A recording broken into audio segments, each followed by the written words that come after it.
Athana sezansi ngiyababingelela abakasomnandi kaNdaba weza ngangumlomo umlomo uyangiwa kithi kwaZulu uManda Sithebeni lo njengesonyama utshwala bukagologo babungaphuzwa umuntu kithi kwamalandela bakuphuzwa imhlambi yenyamazana isikhukhulane sikaNdaba isikhukhula omama sabetshata sayo sawubalahla einkwazini izothukela isilo sakithi kwaNodwengu leso isilo umpande ngethemba nisaphila nina besilo saphila thina kwaSokhumalo ngikwantsangase namhlanje ngizochaza ngeqhawe lakwantsangase undunankulu uMasiphula kaMamba owabe undunankulu wesilo sakithi kwaNodwengu undunankulu kaZulu ngesikhathi sokubusa kwesilo sakithi kwaNodwengu Masiphula ke nabeqhawe wayebuthelwe ebuthweni lomkhulutshane ebuthwa isilo sakithi eMgungundlovu isilo uDingane nina beqhawe ezinye ke insizwa ezayibuthelwe kuwona umkhulutshane singabala uSigananda kaZokufa sibale uNtshingwayo kaMahole wakwaKhoza sibale umnyamane kaNgqengelele waseMashengeni uSigananda kwaZokufa waseMachubeni kwaShezi nina beZulu eliphezulu zonke lezo insizwa lezo zayibuthelwe ebuthweni lomkhulutshane ibuthwa isilo sakithi eMgungundlovu isilo uDingane uMasiphula ke kwahamba wagcina esewundunankulu kaZulu ngesikhathi sokubusa kwesilo sakithi kwaNodwengu isilo umpande walwa izimpi zesilo uDingane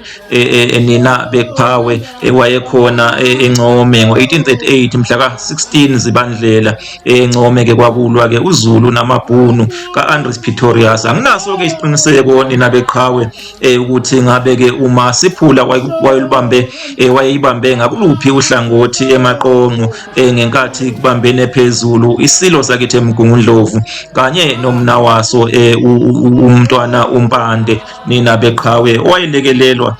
amabhunu kaAndries Pretorius umntwana ke umpande owadla umhlanganiso emaqonqo nina beqhawe ngo1840 ngoMasingana mhla ka29 kwaba ukuhlala kwakhe ke esikhundleni esihlalweni sobukhosi bukaZulu umntwana umpande ngenkathi ke ngemva kokudla kwakhe umhlanganiso emaqonqo anginaso ke isiqiniseko sokuthi noma ngithi anginalo ulwazi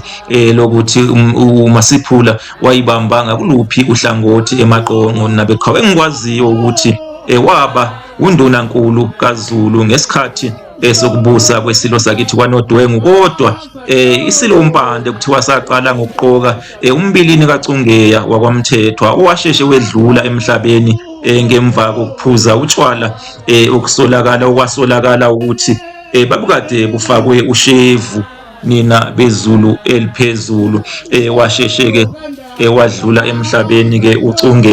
umbilini kaCungeya wakwaMthethwa emva kwalokho ke isilo sakithi kwaNodwengu saqoka yena ke uMasiphula kaMamba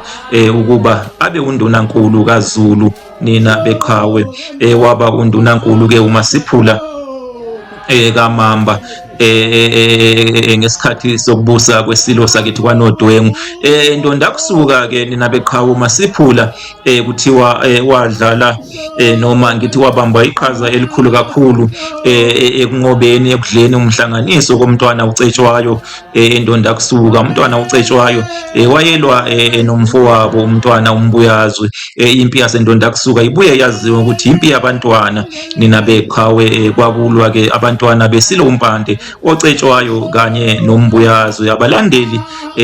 bomntwana uCetshwayo babeyibiza ngokuthi bawusuthu bese kuthi abalandeli bomntwana uMbuyazwe bona babeyizigqoza nina beqhawe lwawudla ke usuthu umhlanganiso endonda kusuka nina beqhawe nina beZulu eliphezulu uMasiphula ke wasebenza ke kancane nje nomntwana uCetshwayo nina beqhawe kodwa naye ke kwasheshe wadlula emhlabeni ngenkathi ke esanda kubekwa umntwana uCetshwayo kuba abe undunankulu kaZulu ngesikhathi sokubusa kwesilo uCetshwayo kuthiwa naye ke waphuza utshwala wasolakala ukuthi babukade bufakwe ushevu nina beqhawe nina beZulu eliphezulu isilo uCetshwayo ke sabe ke sesiqoka ke umnyamana kaNgqengelele waseMashengeni ukuba abe undunankulu kaZulu ngesikhathi sokubusa kwaso isilo uCetshwayo. Waba ke undunankulu ke umnyamana kaNgqengelele nina beqhawe kaZulu ngesikhathi sokubusa kwesilo sakithi Ondini isilo uCetshwayo kaMpande nina bezulu eliphezulu. Ake ngimeke lapho nina besilo usewashayele kanyana uNondlini, usewashayele kanyana amathunga. Baphile abesilo sakithi Ondini uHlambana Bhulu Umlilo Endulinde ubase nguMantshonga benoqelebana igwalagwala likaMenzi elisuke entumeni kwaBhejishowe kwaBheja Indulinde kwaze kwaya kwaBheja noLwandle noThukela uZulu laduma obala lapho kungemunga kungemtholo. Niphile nina bezulu eliphezulu.